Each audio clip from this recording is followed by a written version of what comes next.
Another mastermind hit.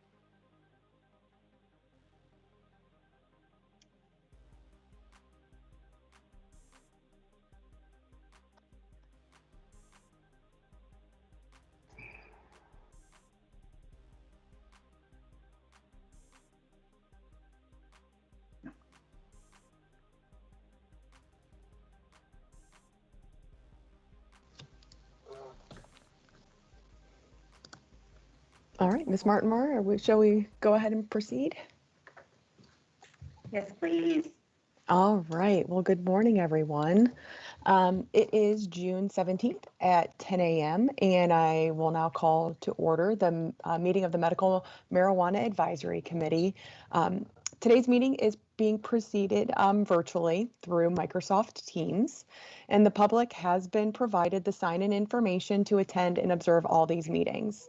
We have quite the crowd I see joining as well. Because this meeting is virtual, I do want to remind our committee members to clearly speak, identify themselves first, and then proceed when I acknowledge them. We need to be, please be advised that we are taking these meeting minutes, and this meeting is being recorded as well.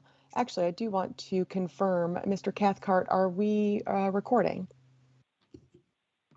Yes, we are recording. Excellent. Thank you for the confirmation, Mr. Cathcart. And also, please be mindful that our staff is going to be taking minutes as well, so no more than one person shall be speaking at a time. All right, let's go ahead and first things first, we will go ahead and take roll. Ms. Seidel. Present. Thank you. Ms. Abel. Is Ms. Abel on? All right, we'll swing back to her. Maybe we're having some, haven't seen her on my list yet. Mr. Coder.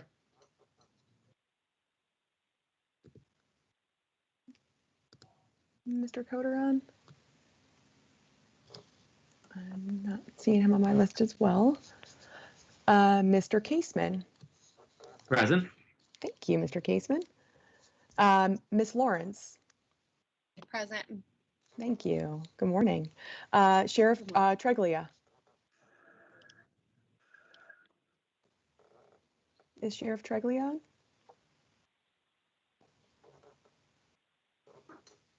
I'm not seeing him on my list either. Dr. Mitchell. I think we did confirm that he was going to be absent today. Ms. Walsh-Mosca. Present. I see your face. Good morning. Mr. Stanek. Present. Good morning. Thank you. Dr. Wenk. Present. Thank you. Good morning. Is Dr. Soin on? I believe we confirmed that he is absent as well today. And Mr. Kowalski. Present. Thank you so much.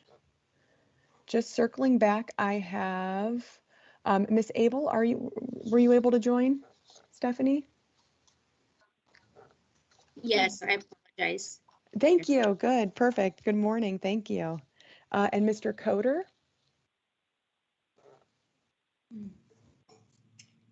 All right, we're not seeing him. And then I'm going to circle back to Sheriff Treglia. All right, we'll go ahead and mark them absent. I believe we are properly constituted right now. Advisory committee members, you were forwarded the meeting minutes from last meeting, March 25th of 2021. Was everyone able to review those meeting minutes? Yes. Excellent. Excellent. Thank you so much. And I will go ahead and I'd like to have a motion to accept those meeting minutes as written. This is Marcy Seidel. I so move to accept the meeting minutes. Thank you, Marcy. Is there a second to that? Hi, this is Dr. Wink. I so move to accept the minutes as well. Thank you, Dr. Wank. I appreciate that. And just to have for a motion, or excuse me, for a roll call for the vote, Ms. Seidel. I approve. Thank you. Ms. Abel. Approve. Thank you. Mr. Caseman. Approve. Ms. Lawrence. Approve. Ms. Walsh-Mosca. Yes, approve. Mr. Stanek. Approve. Dr. Wink. I approve. And Mr. Kowalski. I approve. Thank you so much. I appreciate that. All right, at this time, we're going to move into our committee business as well. So before we start any of the program updates. It's in the fridge. It's all the way in the bottom on the left. Hi, if you're able to Close go it. ahead and mute your Yes. microphones, I'd appreciate that. Just a reminder. Thank you so much. So before we go ahead and start our program updates, there are a few items for the committee to address. The next advisory committee meeting is going to be held in person, and it will be in August 2021. Further information will be posted on the Medical Marijuana Advisory Committee webpage once all the details are finalized. So please check for details there. Next, I would like to remind everyone of the committee ground rules as well. Although this is a public meeting, the committee will not be accepting any testimony or public comments at this meeting at this time. To stay up to date on any of the program announcements, I do encourage everyone to sign up for the email updates on the medical marijuana homepage at medicalmarijuana.ohio.gov. All right. So we'll move into our program updates if everyone is feeling that we're ready to move forward. Any questions from advisory committee members right now? All right, seeing none, I'm seeing head shaking no. So with this today, we do have representatives from all the 3 state agencies responsible for the medical marijuana control program. I do want to turn things over to our program team. I do ask committee members to please hold your questions until each of the presentations are over. We'll be able to provide ample time for everybody to ask their questions to each of the agencies. So I will go ahead and turn it over to Ms. Maerten-Moore. I'm not seeing her face. There it is. All right, perfect. For a minute, Okay. And hopefully everyone can see my slideshow still. Thumbs up, yes. Okay, hitting nod, so I'm assuming that's a yes. Good morning, and thank you all for being here. As Ms. Marshall indicated, this will be our last Teams meeting absent some legislative change. We are going back to in-person meetings starting in July. And just to follow up, we do have a tentative date of August 12th at 10 a.m. in the Rhodes hearing room for the MMAC members benefit. So hopefully you are available. We normally try to coordinate a date with everyone, but unfortunately we're a little bit limited in room availability. The fire marshal is not allowing outside organizations to use their facility at this time. So Ms. Economist was able to secure a room for August 12th, and we didn't have a lot of leeway.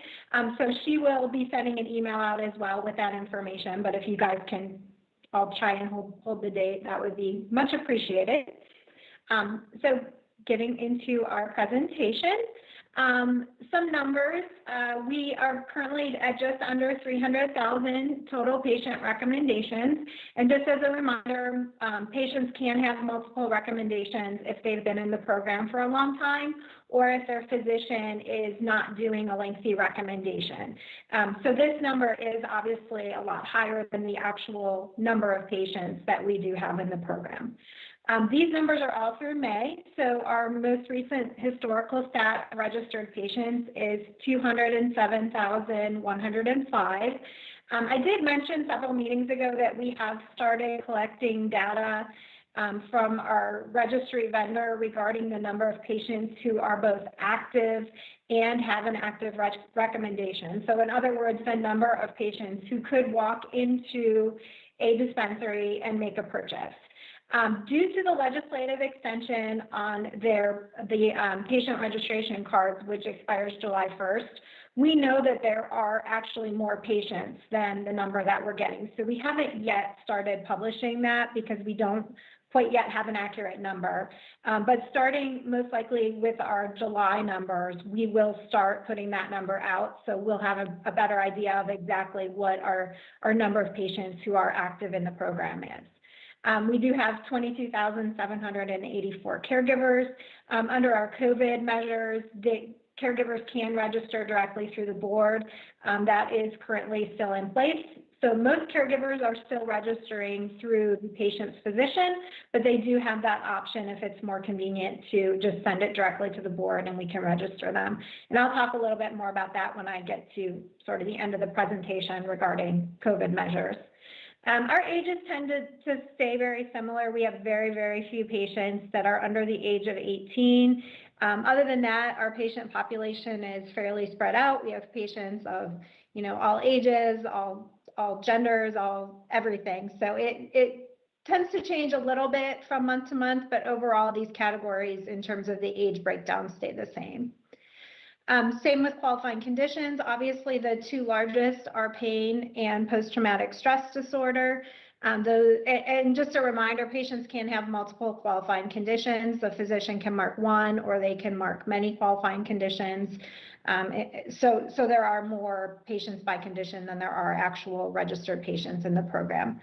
You'll see on the next slide the newest approved, the newest approved qualifying condition that has been tracked since May is cachexia. And so you'll see that that's still on the lower end in terms of the number of patients that are being recommended for medical marijuana based on a cachexia diagnosis. Dispensary update, we do have two updates. Since our last MMAC meeting, the board has issued one new certificate of operation, and that was on May 21st to Fireland Scientific in Huron, Ohio. And we have also issued one additional PDL, provisional dispensary license, and that is to Buckeye Relief in Cleveland Heights. And so the reason another PDL was issued is a result of some litigation that occurred. The board was directed to rescore some applications, and based on that scoring, that application did score high enough to be awarded a license. So the board did vote to award that additional PDL. So once these 5 provisional licenses are up, we will be up to 58 dispensaries that fell under the initial RFA.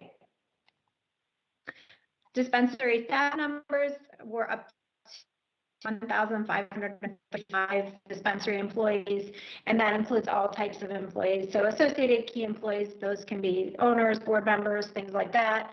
Key employees could be, for example, the designated representatives or others who have some authority there. And then we also have support employees, and those are generally the employees that are assisting patients at the dispensaries.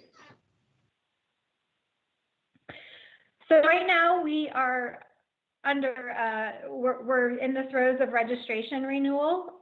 Due to that legislative extension, I mentioned all of our employee and our dispensary certificate of operation deadlines were automatically extended until July 1st. So many of the marijuana dispensary employees had already renewed, but we do have a few that are still renewing, and they must renew by that July 1st deadline.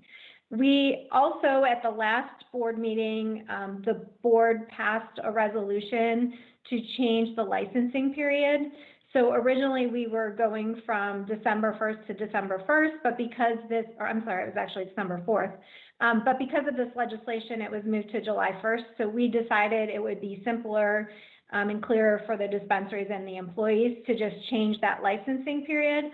So going forward, it will run from July 1st of odd number year to July 1st of the next odd number year. And that is something that we did change in our rules. The board already approved that change in the rules, but the rules will not make their way through the process for a few more months. So the resolution was passed to allow us to go ahead and act on that, starting with this renewal period. So the biggest topic that has occurred since our last MMAC meeting is that the board did approve a new RFA.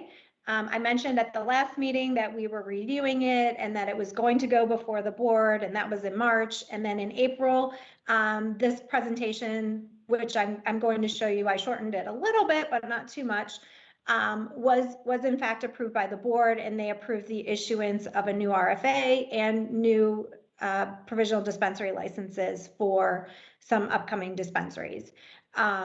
So I'm going to walk you through it. I did send this to all the board members, so hopefully you saw it when I sent it out, but I'll kind of walk through and explain it. And if you guys have any questions at the end, I'm more than happy to answer them.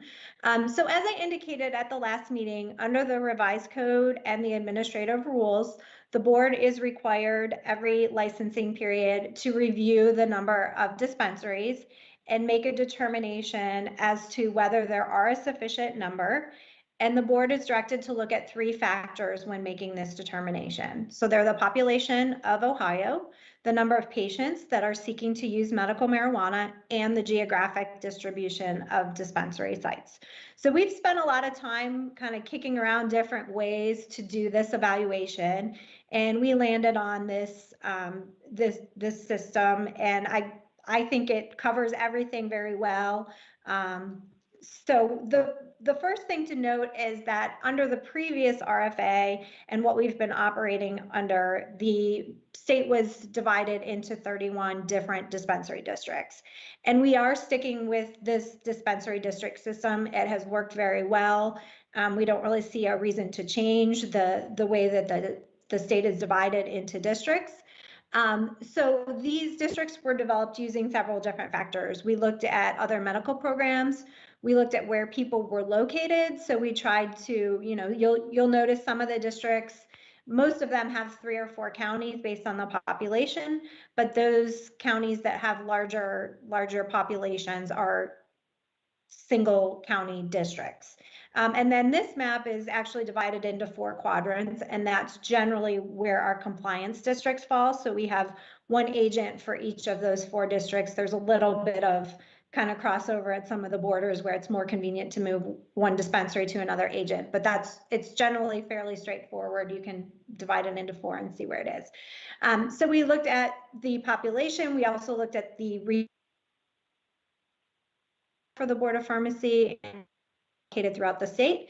And we looked at major roadways because we wanted patients to be able to access these dispensaries. So that was also accounted for when these dispensary districts were originally put into place. They were posted for public comment prior to implementation, and we haven't really gotten a lot of complaints about the way it's been set up. So we're sticking with our dispensary districts. So the first factor we looked at was the population of the state of Ohio. And we have 2 states very close to us, Ohio and Michigan, that also have medical marijuana programs, and they have very comparable population sizes. So we have a little bit higher population than Michigan, a little bit lower than Pennsylvania. We're kind of right in the middle. Michigan obviously has a very robust rec system in addition, or adult use system, in addition to their medical marijuana program. Pennsylvania does not. They are strictly a medical state. But you can see based on this chart that we are, when this was made, and these numbers were based on the 57, we're now up to 58 dispensaries. We have significantly less dispensaries than both Pennsylvania and Michigan. And for Michigan, we were looking at their medical outlets only. So based on the numbers of dispensaries in relation to the population, you can see that per capita, Ohio has 0.48 dispensaries per 100,000, whereas Pennsylvania has 0.85 and Michigan has 3.64. And I will note that Pennsylvania is adding some dispensaries, and they do have some room to continue adding them. So I do suspect that their numbers will increase as we go through the RFA process as well. We also looked at the number of patients seeking to use medical marijuana. And when the program was set up, there was an analysis that was based on an estimated number of patients of between 12 and 24,000. And that number was arrived at by looking at other states and how quickly their programs had grown. And Ohio's program actually grew much quicker than what was anticipated and that what a lot of these other states are looking at. So we recognize that, you know, basing the original number, which was actually intended to be around 60 dispensaries for 24,000 patients, when we're trying to service over 100,000 active patients, that we clearly did not have enough dispensaries, and there was definitely a need for additional dispensaries throughout.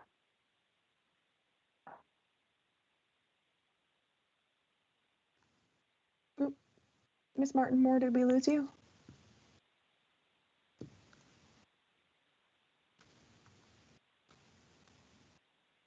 I think we'll give her a second. Maybe her connection might be a little weak. Yeah, I can't hear. Okay, I just want to make sure it wasn't me too. I see everybody else moving, but Ms. Maerten-Moore is frozen. Frozen on my screen. Excellent. Thanks for the confirmation. Oh, I think she's off.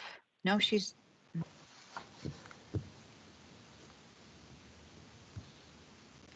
Give us just a moment. Everyone sit tight. Let me connect with our IT friends.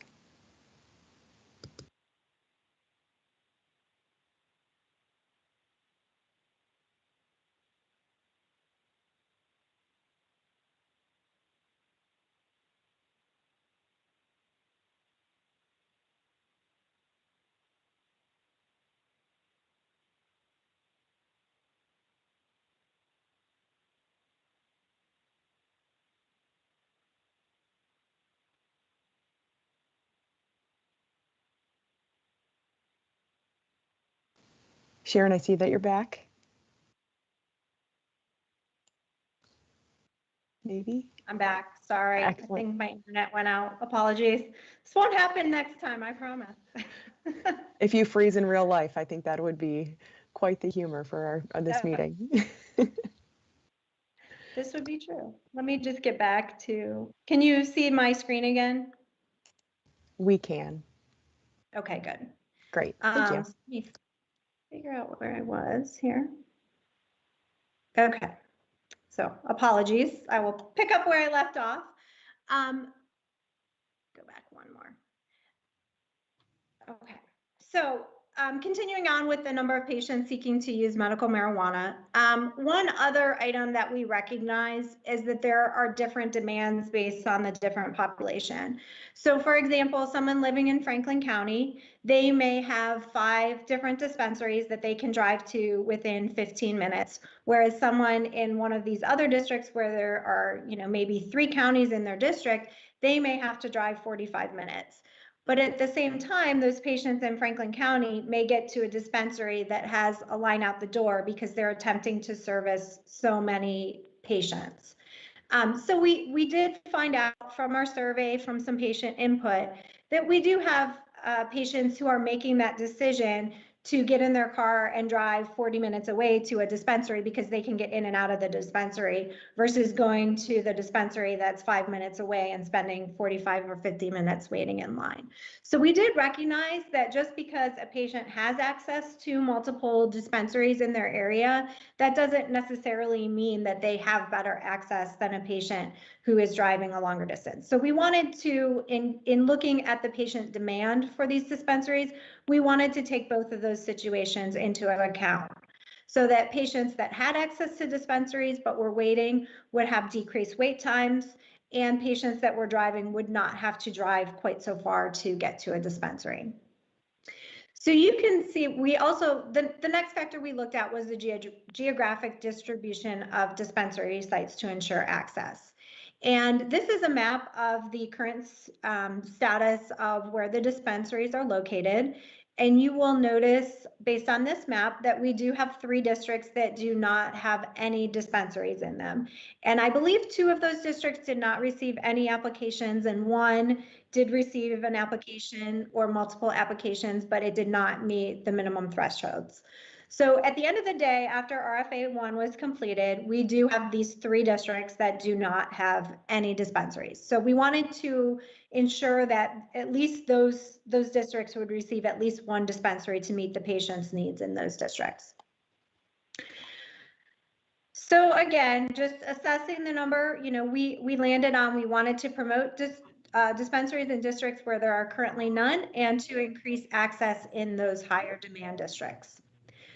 So the next thing we did is we got some numbers from our vendor. We asked them to provide us with a breakdown of where patients were located. So what they provided us was patients by zip code, and then our wonderful data crunchers at the Board of Pharmacy, who are quite amazing in my opinion, they took those numbers and they told us how many patients we had in each district. So what you'll see on this chart is, and I'll just do the easy math one at the top. You'll see Southwestern 8. There are currently 2 dispensaries in that district, and we have just under 3,000 patients. So that equates to about 1,500 patients per dispensary in that district. And we did that with each of the districts, again, based on that zip code data. So I will note, we were not able to trace every patient. There's obviously some data errors where physicians had entered, wrong zip codes or things like that. We also asked our vendor to give us all the information for patients who were both active and not active. And the reason we decided to look at both of those numbers is because we know that some patients are not purchasing because they don't have a dispensary that's close enough to them. So we wanted to recognize that we felt like some of these patients would come back to the program after the next RFA once they were able to have a dispensary that was much more accessible to them. We also know that one of the other big complaints from patients is the price of medical marijuana. And we are anticipating that as more dispensaries open and there's more product available, that those prices will also decrease, which would also bring some of those patients that have left the program for that reason back into the program. So you'll see at the end of the day, based on these numbers, we're averaging about 2,600 patients per dispensary. So we decided, what we said was, okay, well, what is a reasonable metric that we can use of how many patients per dispensary? And we landed on 1,200. We tried to account for the fact that, we have patients that use this program differently. We have patients that go in very infrequently and buy small amounts of product.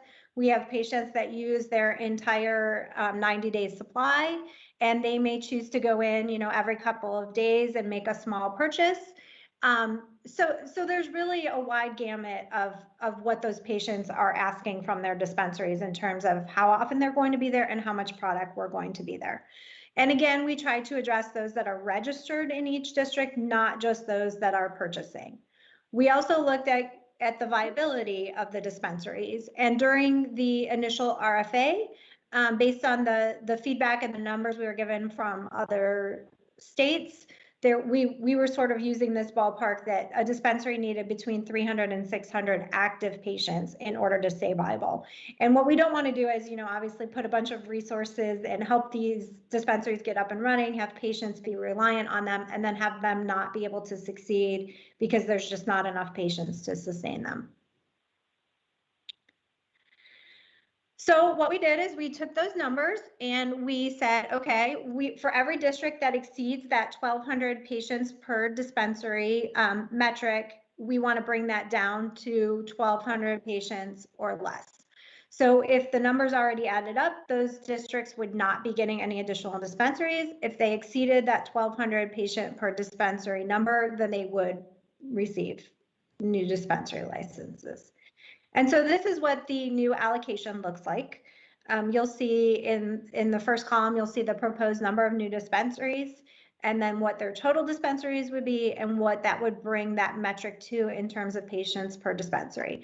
So it would take our average from that 2,600 number down to about 974 patients per dispensary. And again, just looking at Southwest 8 because it's easy numbers, it would give us one new dispensary. So instead of having that 1,500 patients per dispensary number, we would be just under 1,000 patients per dispensary. And that would be just adding that one new dispensary in that district. And this is what the map would look like before. So on the left, you'll see this is where we are now. We have those 3 districts that don't have any. Nope. I think someone took my slideshow away.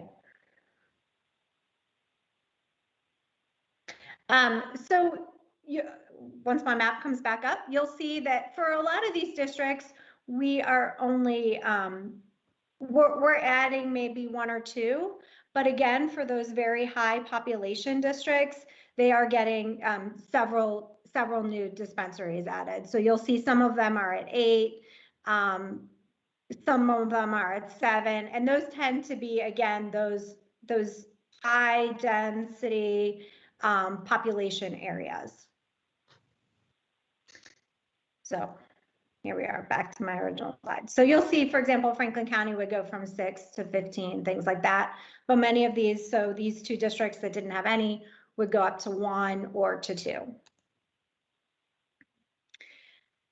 So what our proposal was, what the board approved, was adding 73 new dispensary licenses throughout the state to ensure geographic distribution and patient access. What that equated to was that every one of those 31 districts, except for 1, would receive at least 1 new dispensary license in that district. It would bring our per capita number to 1.11 per 100,000. Which is slightly higher than Pennsylvania, but again, I believe Pennsylvania will be adding more as well, so I think theirs will probably get closer to 1 as well. And it is still lower than Michigan, but again, Michigan's program has been around a lot longer than Ohio's. And it's also comparable to what the industry request was. The industry came to us with their proposal. They wanted to add 93. You know, so we were sort of in that, we see it as being in the ballpark with 73. So as previously done, the next RFA process will require applicants to specify which district they're applying in. They will have to let us know their exact location, what that dispensary is going to look like. It's going to be very site specific, just as it was the last time. What the board approved was a rule change, which would allow us to do drawings. So essentially what we would do is make sure that all of these applicants are qualified, that they meet all of the requirements. We are sort of beefing up some of the requirements, things that we have seen that have worked very well in dispensaries. So rather than them being optional as they were in the first RFA, they will be required to be in the second RFA. So we'll ensure that all of our dispensaries are meeting these same standards rather than some that got a high enough score without these things. So that's sort of the next step as to, you know, everyone's saying, you know, what are you doing next? What do you do next? So what have we been working on? What we've been doing at the board is really working on that application process and the application itself.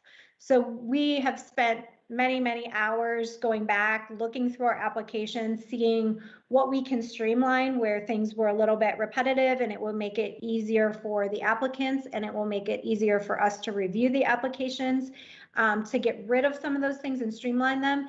And then on the other hand, to sort of beef up, to expand what we're looking for in other areas. For example, you know, we want a more detailed floor plan. We want to make sure there's certain things that are included that are not included, or that were not included.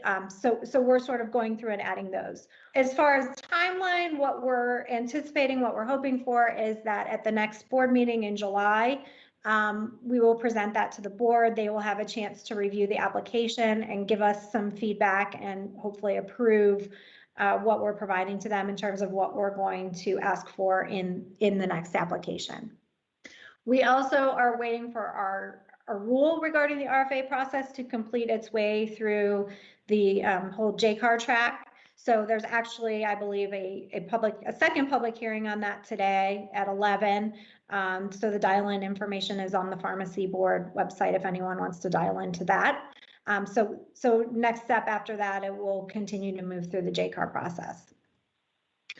So that's everything I had about the RFA. I just wanted to very briefly touch on the COVID-19 measures. Currently, I believe, have 4 measures that are still in place. These are the same 4 that we've always had. And those are, we've allowed online and telephone ordering of medical marijuana. We've allowed curbside pickup. We have allowed the caregiver registration that I referenced before, which is allowing caregivers to come directly to the board to have their registration. And also we've allowed patients to have additional caregivers. So where we are in terms of COVID measures, we are at the next board meeting going to discuss with the board whether there are measures that it's time to roll back as the state is sort of rolling back from its COVID measures, and whether there are any of these COVID measures that we want to permanently implement. So those decisions have not been made yet, but we are anticipating that discussion and those decisions will be made very shortly. And I think that is it for me. So I'm happy to take questions if anyone has any. Yeah. Committee members. What questions do you have? Hi there, this is Gary Wenk. Thanks for the presentation. As the number of dispensaries increase in these underserved areas, is there any concern, because it seems to be a problem everywhere else, for these small businesses to find qualified individuals, employees? Have they talked about any issues that they've been having thus far? And do they expect it to be a problem in the future? We haven't had direct conversations on that because obviously that is more up to the business as part of their business plan. They, when they apply, they need to let us know how many positions they're anticipating, how they're anticipating filling those positions, things like that. From what I've seen, there are a lot of people that are interested in working in the medical marijuana industry. So I think there is a lot of interest from the, applicant community in terms of getting these jobs.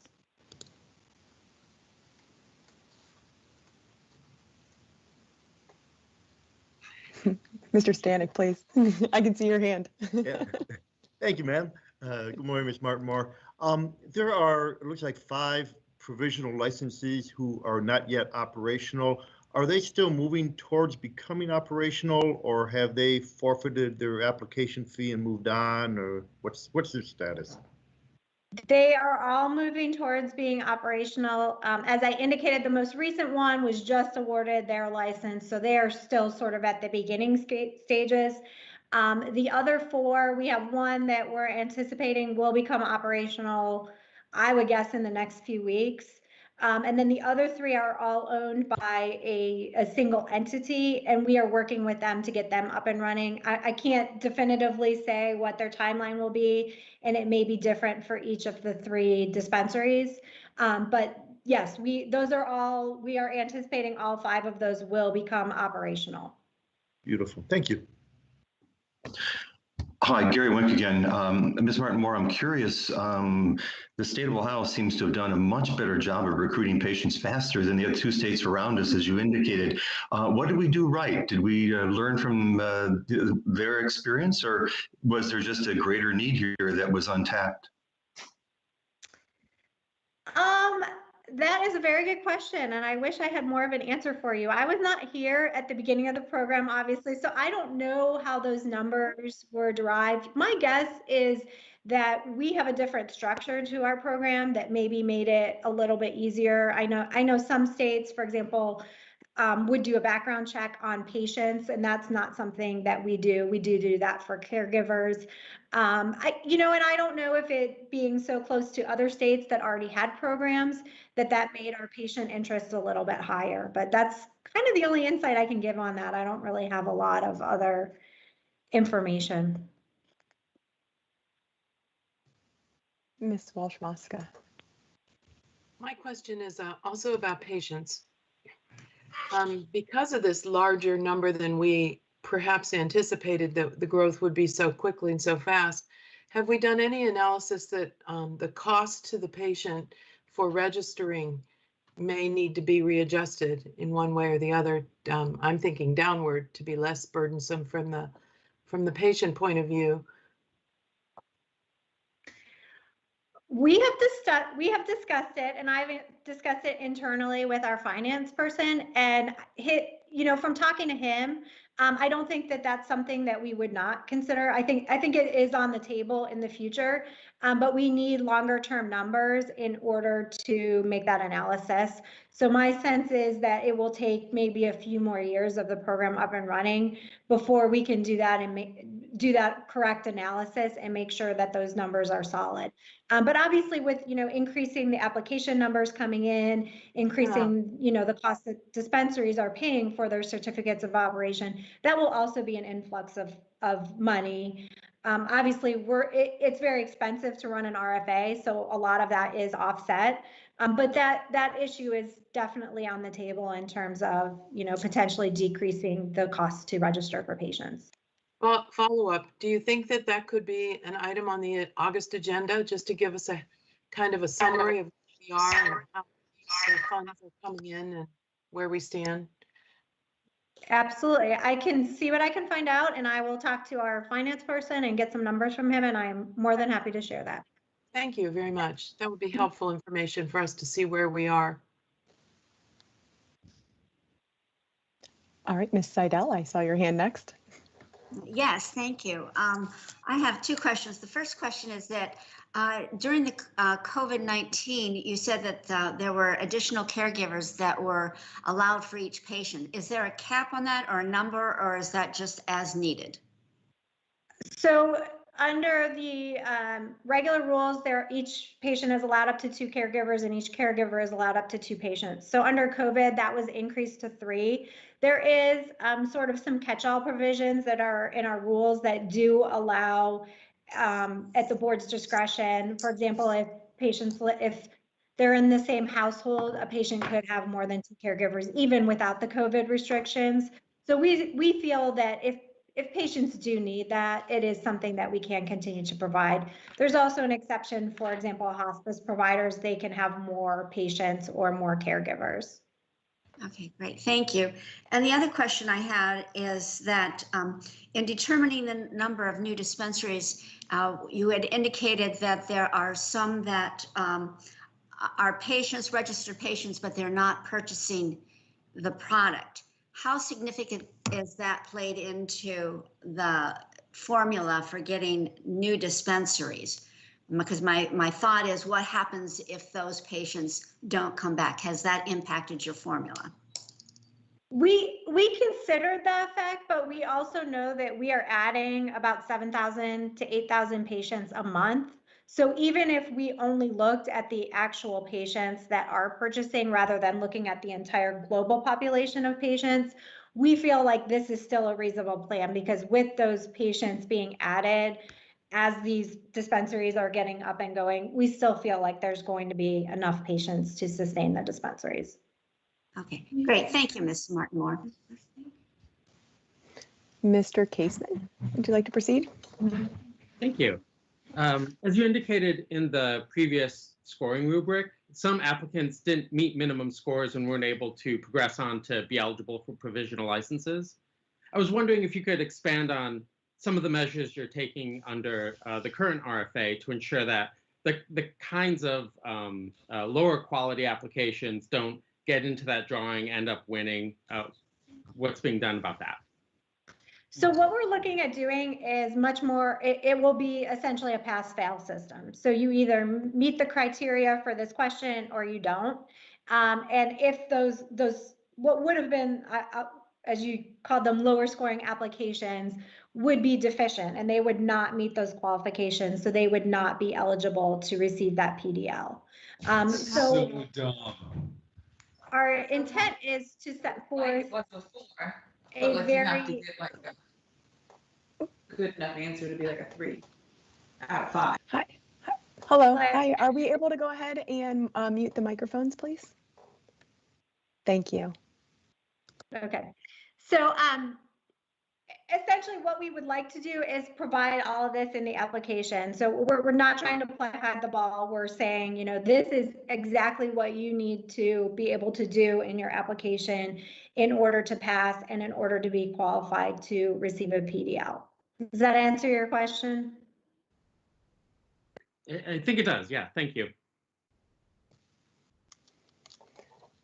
And Mr. Kowalski, I believe you do have a question as well. Hi. My question is, when expanding this program, has construction around the state of Ohio's roadways been taken into account? Because I know some patients have expressed situations to where they're forced to actually cross state lines after purchasing from the dispensary and then cross back over to get home. It has not, because we do not dictate the locations of where the dispensaries will be located. So that is something that we won't know until we see those applications. I mean, I think it's a little hard to measure because obviously those things are always ebbing and flowing as well. So there may be construction in one location and, 9 months from now when the dispensary is actually up and running, that construction may already be completed. And likewise, we don't know where there is going to be construction in the future. I will say that we feel, the addition of additional dispensaries will make the likelihood of those difficulties much lower than what they are now. Patients will have hopefully more options. So if they only have, one dispensary that is within a 45-minute drive, now maybe they'll have 3. And so even if that construction is an issue related to one, it won't be related to the other 2.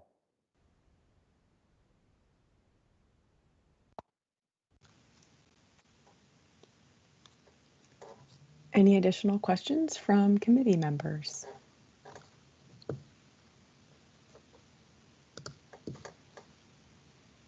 All right, seeing none, Ms. Maerten-Moore, I appreciate it. Just a general comment too, I appreciate all the work that the board's done to listen to the patients across the state of Ohio. I think where we're moving towards is a positive benefit to everyone, so appreciate that. Thank you. All right, moving on.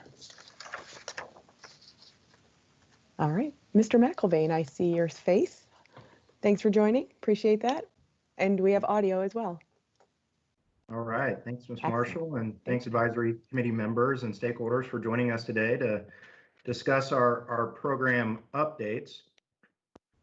In terms of commerce licensees, we are currently up to 27 cultivators growing medical marijuana, 31 processors manufacturing product, and 3 operating testing labs in the state. We do expect a couple additional processors to receive their certificates of operation in the next week, and several processors will become operational soon after expiration of House Bill 404, which provided licensees the option to delay taking action on their license until July 1st.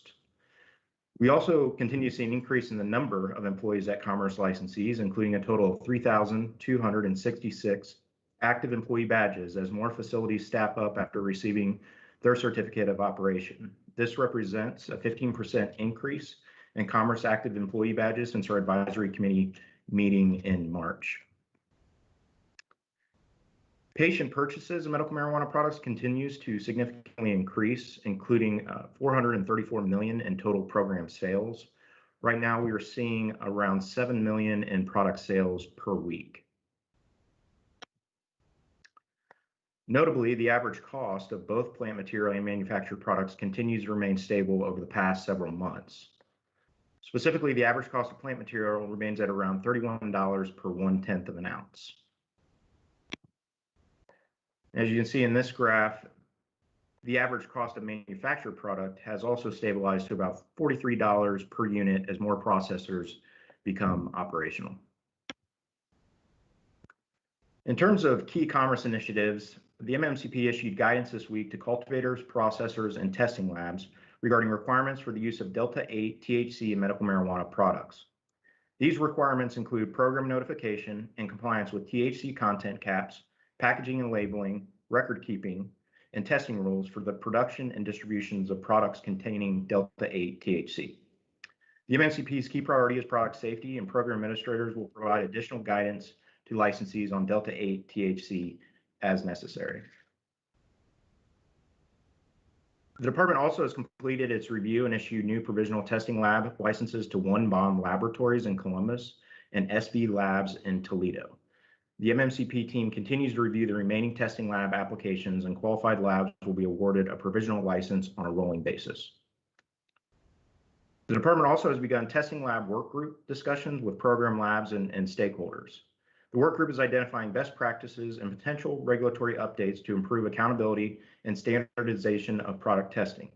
Dr. Wenk has been a great resource in providing subject matter expertise to the MMCP on these issues. Finally, Commerce continues to review and approve several licensee ownership interest change requests. So thank you again for joining, and happy to answer any questions regarding Commerce initiatives. Thanks, Mr. McIlvaine. Committee members, are there any questions for Mr. McIlvaine?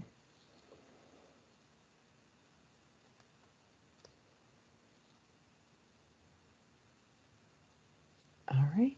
Well, seeing none, thank you very much. Stand by. We might have questions later for you. Thank you, Ms. Markey. Thank you. All right. We are going to move on to our report from the medical board. Ms. Dorcy. Good morning, Ms. Marshall, and Good good morning, morning. community members and everyone else listening. So here we have an update from the State Medical Board on what has been going on with CTR physicians and additional qualifying conditions. So the State Medical Board obviously is tasked with two main areas, which I just mentioned. And the first area I would like to talk about is the petitions for qualifying conditions.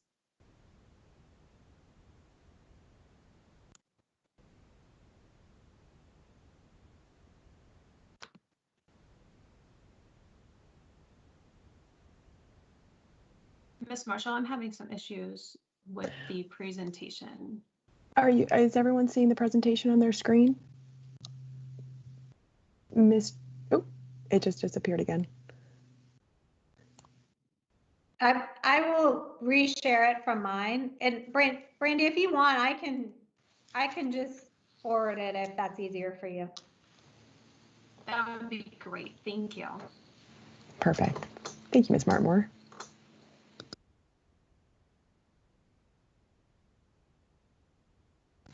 And are we on the right side for you then, Ms. Dorcy? Yes, we are. So as I mentioned, the increase first the volume, Ms. Dorcy. It's hard to hear her. Oh, it's hard to hear. Okay. Is that better? Much better. Good. Good. So each year we receive submissions for new qualifying conditions. The submission period for 2020 occurred November 1st through December 31st, 2020. Next slide. The petition period, the petitions that were submitted during the petition period must contain the following 7 pieces of information in order to move forward for consideration. These are all set in rule. Next slide. We did receive 30 petitions during our last submission period. There were 6 unique conditions and 8 total petitions which met the criteria for full board consideration. Those were autism, which were 2 petitions, Huntington's disease, panic disorder with agoraphobia, restless leg syndrome, spasticity and spasms, and terminal illness with a 6-month life expectancy. The public comment for those were also available earlier this year, and those public comments were forwarded along with the petitions for review.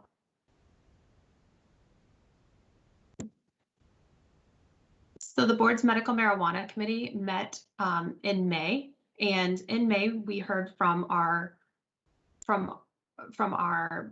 expert, and that was Dr. Robert Albright. Dr. Albright actually is a CTR, has a CTR, and he is board certified in neurology, as well as a specialist in palliative care. So he reviewed the conditions for Huntington's disease, spasticity and spasms, as well as terminal illness. The board chose to serve as their own expert for autism and panic disorder with agoraphobia.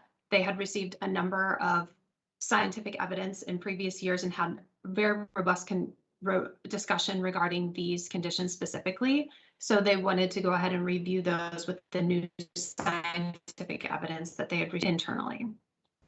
The board, when we met in May, invited Dr. Albright to appear, and he did appear virtually, and there was discussion, and the committee approved to move the conditions of Huntington's disease and spasticity and terminal illness forward. However, the conditions for spasticity and spasms, they were separated because the medical expert also felt that spasticity was more appropriate as a qualifying condition, and spasms was more of a general condition.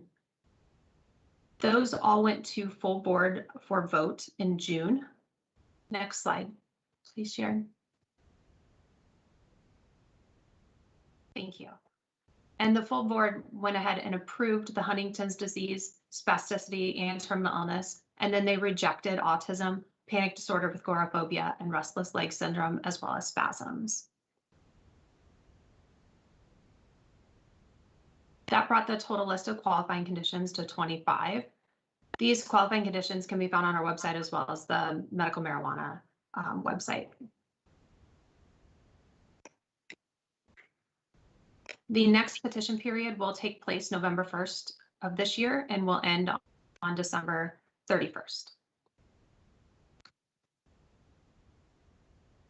Additionally, during our February meeting, our committee was reviewing the 30 petitions that we had received and noticed that there were a number of petitions for conditions which had already been covered under other conditions. So conditions such as migraines, which were chronic, and complex regional pain syndrome, our board members felt that those were already covered under the chronic pain qualifying condition.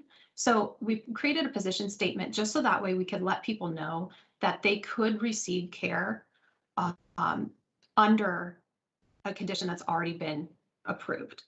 So instead of approving other conditions, we felt these were conditions that were already met, that people could already be receiving recommendations for. So we did put that position statement out there so that everybody was aware of that.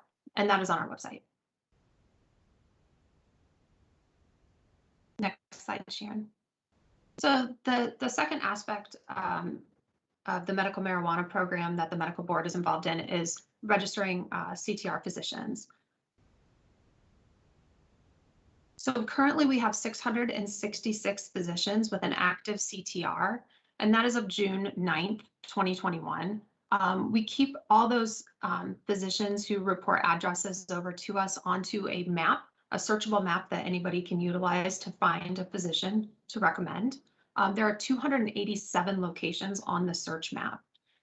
It's a primary resource for patients, and the map has indicated there whether these physicians are actively making recommendations and what their preferred practice address is. There are 3 locations on the map which can be filtered by city or county, and then physicians have also have the ability to have multiple addresses listed. Next slide, Sharon. So CTR physicians are required under a rule to complete a report giving observations of the effectiveness of medical marijuana in treating patients. So a way for us to do that has been doing the CTR physician survey. It's a way to send something out to all the CTR physicians to gather information that we can collect and put into an annual report that reports out what their recommendations and observations have been. Additionally, when we created the CTR survey, we took a number of questions and concerns that have been brought up in multiple meetings such as this, meetings with administrative or with advisory councils, a number of questions we get just to our website. So we wanted to include some additional information in that survey so that way we could collect additional information to report back out and to provide to individuals. Next slide, Sharon. The survey petition window just closed just within the last week. So we will be working on compiling that information into a full annual report, which should come out in the next month or so. So far, we had received about 595 responses, which we were really, really happy with. Some of those responses could be duplicative. We're sifting through all those now. We received also a number of really helpful comments that we'll be sharing in our weekly MMCP meetings with the Pharmacy Board and Commerce. Just kind of some general questions, some general concerns that we thought would be great to report back out to the other agencies. Next slide, please. So as a COVID-19 update, the board has been trying to help physicians navigate through the last year, and one thing that we have allowed is telemedicine visits. Those are still permitted at this time, and so those telemedicine visits are going to continue without enforcement until the board makes a full decision to roll back any of those emergency responses. So right now we have not moved forward yet. But if we do, we will make sure we give everybody advance notice in order to make any changes they need to make. So we do have the physician or the CTR e-newsletter that is updated on a regular basis that has a lot of information about guidelines, updates. So we would suggest that any CTR prescriber subscribes to that, so that way they can get all these updates regularly. So I can take any questions if anybody has questions. Hi there, this is Gary Wank. Thank you, Ms. Dorcy. Are there any concerns about a potential mismatch between the number of dispensaries that you just heard we're going to try and achieve distributed to these underserved areas versus the number of CTR holders? Looking at the two maps, there seems to be areas where there are no CTRs anywhere nearby where we're planning on having dispensaries in the future. And this is not a problem you can just solve, but are there any, easily? So my question really is, the 666 CTRs, I'm just curious, is that a significant increase over what we've seen? Are the numbers increasing? Are we seeing more DOs and MDs actually signing up, or are we plateauing? And if we are plateauing, what's that going to do with, for patient access? Sorry. And yeah, any thoughts on how we might solve that? Sure. So our numbers are actually going down, not significantly, but going down. So I think what we're seeing now is a bit of a plateau. There's a lot of people who initially signed up and then maybe backed off at their 2-year renewal. So I think what'll be easier in the next year or two to see where those numbers really land as the program moves on and as licensees have to do their 2-year renewal, and we'll see which ones decide to continue with the CTR or not. And that is actually one thing we also put into the survey, is asking physicians who completed the survey, are you recommending? If you're not, why? Is it you just don't want to, you're just kind of maintaining your CTR until your renewal and it's not really something you do? Just trying to really get a firm grasp of how many of those individuals are really writing and what their concerns would be that are leading them not to. And then with working with Sharon with the map, we can go ahead and do an overlay of our maps to kind of look together in the future to see where things are aligning. I think our biggest challenge has been getting individuals to report addresses correctly. Sometimes we get addresses that are reported that aren't necessarily their practice address where they're practicing as a CTR. They may be practicing in multiple locations. They may have a non-CTR clinic, but then practicing at a CTR clinic. And we want to make sure we're getting the right addresses so we have the right information to compare when we do an overlay with the pharmacy board. Okay. Also, are there? I see that you're allowing DPMs to now get CTRs. Is that? I thought I read that in a recent report. Is that true? Yes. Okay, and is it helping? Do you foresee that to be? Oh, sorry, MDs and DOs. Sorry. Just MDs and DOs, not DPMs. Okay. Yeah, sorry. MDs and DOs. Sorry, I misheard you. Okay, I apologize for that. So, related to that, what's the current ratio? Are we seeing more DOs or MDs sign up? Are we seeing more DOs or MDs drop off? Do you see? Who are we? Yeah, we have a need of obviously getting more CTRs out there. Do we see one group increasing over another? So, hopefully, that's information we're going to be able to report out in our annual report. That is something we reported out last year in our annual report. So we'll have those updated numbers once we finish analyzing the survey results that we just received. All right, thank you. Yep. Mr. Stanek, please proceed with your questions. Thank you, ma'am. Good morning, Ms. Dorcy. Good morning. Back in the early days of this program, there had been some hope that feedback from physicians and or from patients might start to provide information that would allow us to see that certain cannabinoids might be helpful for a specific condition, might be more or less helpful for condition A versus condition B. And I know that's a huge undertaking.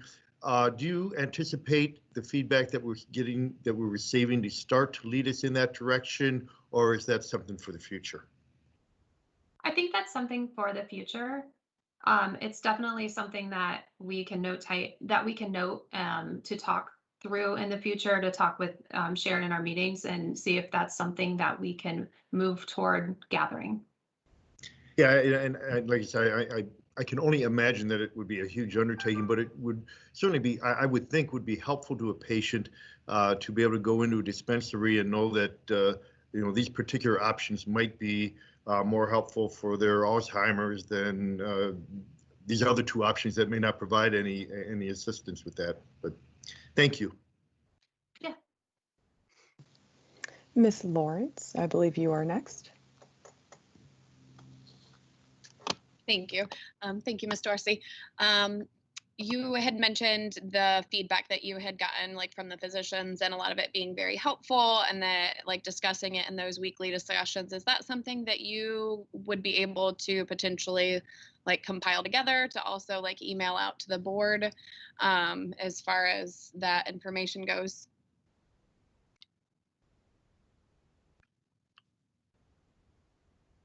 I'm not sure if I heard the last bit because you cut out just a little bit. But you had asked about if we could report out the comments from the surveys to the MMAC. Yeah. Yes. Yeah. Okay. We can definitely take a look at the comments and we can compile them and see if there are helpful comments that we can provide in our next update. Okay. And along the lines of what Mr. Stanek had mentioned, as far as compiling that, what we were seeing, I know definitely a future thing, but also in consideration with that, not only compiling that information, but also maybe getting it in a location readily available to, all of the physicians or even the dispensaries. So then as they're helping patients, they can maybe start to refer to that data to be able to kind of help them in that aspect.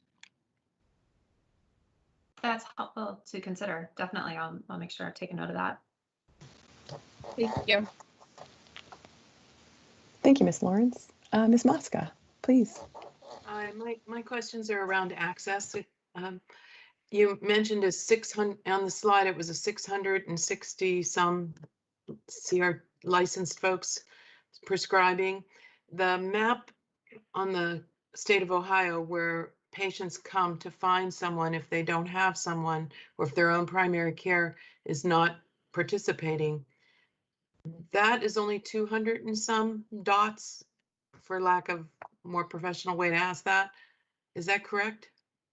So there are some individuals who have multiple, like I said, multiple addresses, but the map shows who has provided their practice address. So there may be prescribers or licensees with CTR who have not provided their practice address. So sure.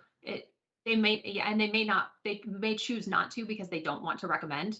Okay. So not that doesn't, there shouldn't be an even 666 CTRs and 666 on the map, because there's going to be a number of people with that license that just don't want to recommend, who may be waiting for their renewal to drop that. So it's the number of individuals who want to provide their practice information on there. And the number that want to provide their practice information, is that the 200 number? That's the number of individuals on that map. Those are all the ones who wanted to provide their practice address. So to me, that seems like a real access issue for the Joe Schmo in the state of Ohio, where their primary care person is not participating and they must turn to a resource, and they look at that map and it's very limited compared to. So, and then my following question is, please, you mentioned that you have decreased some, but not significant. So what is some? Is it 10 people? Is it 20 people? Is it 100? I'd have to look at the trends. We can report that out in our next annual report. Yeah, we can report out the yearly trends of numbers. Well, we could you report report them out. would you be able to report in August? I don't know what annual means, so. Yeah, so we are finishing up. You guys will have the committee will have that annual report for the August meeting. And Okay. so, yeah, we can report that out, definitely a yearly trends. Can I just jump in? I just want to add something from like the patient side. Is that okay? Yeah, absolutely. Okay, sorry. Just to supplement what Ms. Dorsey is saying, we do know that there are some physicians, for example, like an oncology practice, where they have their CTR physicians and they will recommend to their own patients, but they don't want someone reaching out to them and saying, can you help me get a medical marijuana card? So a lot of those types of practitioners are choosing not to be included on the map. I also think, and I think Ms. Dorsey mentioned this a little bit, but we do have some CTR physicians who have multiple locations throughout the state. So they may be, and I'm not sure how that plays out with the map. They may be in one location on the map, but they may actually have two others. We've also seen with telemedicine that, quite frankly, it really doesn't matter where the CTR physicians are located. Most of the patients that we're hearing from are doing telemedicine right now. So that may be something that I don't know if the medical board will consider in the future. We have not gotten a lot of feedback from the board side of patients having trouble getting into a physician very quickly. In fact, some of these practices have same-day appointments with the telemedicine where you can find a physician and you can get in that exact same day. So we have not really gotten, I mean, just from the board perspective, we hear a lot more from the patients, I think, than the other two, than the medical board and the commerce. That's not really, we haven't had people with trouble finding them. They may need information regarding to who their CTR physician was or guidance with that. And we do routinely, just refer them to the map. Obviously, we're not going to recommend a specific CTR physician for someone who's looking for medical marijuana. But just wanted to share kind of the board's perspective from what we're hearing from patients. That's really helpful. And if I can follow up, that information you just shared is very helpful to us. And it begs the point, if COVID practices are going to change and telemedicine will fall away for this particular program, because you've just given all the rationale of how access is not affected because telemedicine exists. So I think we need to be careful with that, my comment. Thank you. No, and I appreciate that. And I mean, obviously, when I started, it was in the very beginning of COVID. So I've only been here since telemedicine. So I can't speak to whether that was an issue for patients before the telemedicine. But yes, I agree. We were smaller then, but we're growing so quickly. This is true. Thank you, Ms. Mosca. Mr. Kowalski, please proceed. Yes, ma'am. Thank you. Ms. Dorsey, my question is more so pertaining to doctor education. Is there any type of campaign or something being pushed out there to educate more doctors in this type of practice to try and entice more doctors to get on board with CTRs? So as far as education, we have been working with the associations to make sure that the word gets out. I think in the last year, we've really bolstered our relationships with a number of the associations. And so I know Jill from our office does a lot of really hard work in trying to reach out.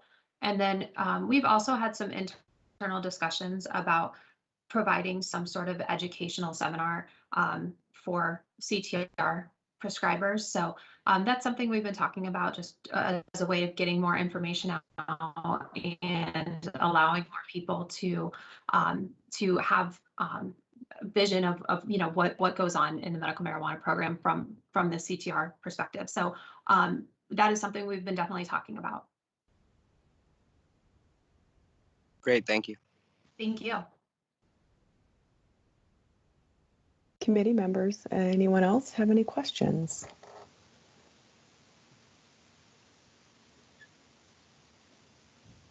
All right, seeing none at this time, Ms. Dorsey, thank you so much. We appreciate the report. All right, at this time, we are wrapped up with our program updates. Again, want to thank everybody for their time this morning. Just a reminder, again, our meeting will be in August in person, and please make sure that you're checking the websites. You can see on your screen there too, if there's any media inquiries, please be sure to reach out to the appropriate emails that are provided there.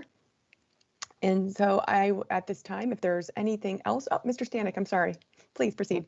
Quite all right. Thank you very much. Hey, I was very happy to see that we're going to be able to meet in person in August and really looking forward to that. I was wondering if there was any feedback that we've received on the future of this committee, seeing as it's set to expire on October 8th. I didn't know if the legislature was considering extending the existence of the committee or if it will just expire at that point. I have not heard of anything extending it. So as of right now, we're planning on it sunsetting as of the end of September. We've had sort of internal discussions, and obviously we are always interested in hearing feedback and input from all the professionals, that are involved in this program. So, if committee members are able and willing, and would like to have sort of, just a phone call here and there with, the representatives from the three agencies, particularly regarding your specific area of expertise or, why you're on the committee. We would be very happy and willing and interested in continuing to do that, even if the formal committee is not meeting in the future. Thank you. Great. I also would like to thank the committee members as well for bringing such thoughtful questions today. I think it really helped provide each of the boards just insight as to what our concerns are and being very thoughtful as to how we're going to move forward. So, anything additional, Ms. Maerten-Moore, that we need to touch upon? Not for me. Thank you. All right. Anything else from our committee members? Speak now. Raise your hand. All right, well, seeing none, at this time, I will entertain a motion to adjourn. So moved. Thank you, Mr. Stanek. Is there a second? Second, Mosca. Thank you, Ms. Mosca. I appreciate that. And I'll take roll for the vote. Ms. Seidel. Approve. Thank you. Ms. Abel. Approve. Thank you.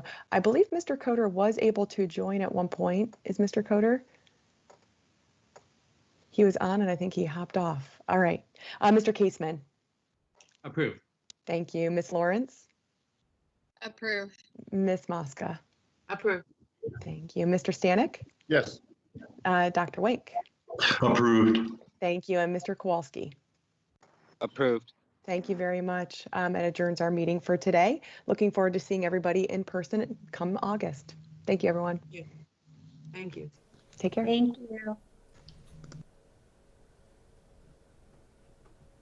Hey everybody, just want to let you guys know I will be back here shortly to debrief everything that's going on. I'm actually in another meeting right now, so I will be with you guys here in a little bit. So make sure you hit the like, subscribe button, and your boy Mastermind will be back with you here in just a little bit.